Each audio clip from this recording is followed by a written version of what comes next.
I would like to introduce you to a high ventilation breathing practice called conscious connected breathing. But before you consider doing it, I would highly recommend learning low ventilation breathing practices that are calming and regulating. Consider learning tension and trauma releasing exercises first, and then conscious connected breathing. So first of all, what is CCB? It's almost the opposite of the low ventilation practices. With low ventilation practices, we're generally breathing in the nose, out the nose. We often focus on very slow breaths, longer exhales, and breath holds. And the reason we do these is because it starts to build up carbon dioxide in the blood, which allows more efficient delivery of oxygen, and it produces a sedative effect on the body. The high ventilation practices, on the other hand, are quite different. We're breathing in and out of the mouth, we're releasing carbon dioxide, we're moving our body into a more alkaline state. So not only does it change our blood chemistry, it actually changes our brain waves as well, and it can put us in an altered state. I'd like to show you what the high ventilation breathing looks like and talk about what you could possibly expect physically, emotionally, mentally, and spiritually. So the conscious connected breath would be a breath in and out of the mouth with a wide open mouth. It's an active inhale and a passive exhale. No pauses at the top or the bottom. It looks like this.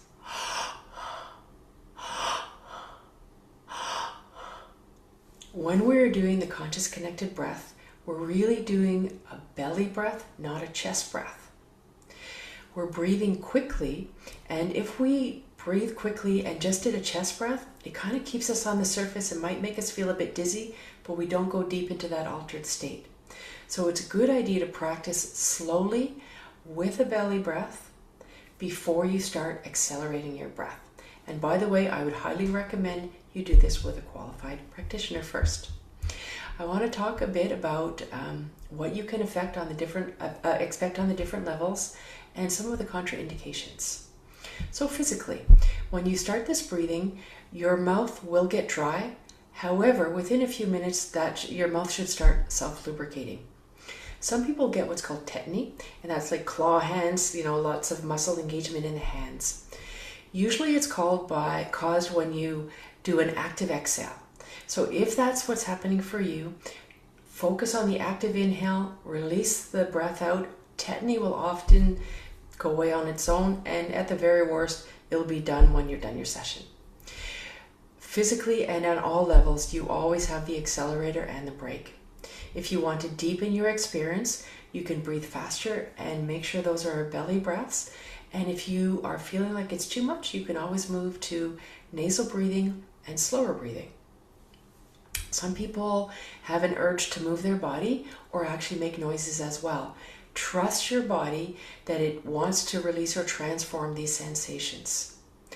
On the emotional level, you might have this urge to laugh or cry. You might have anger come out.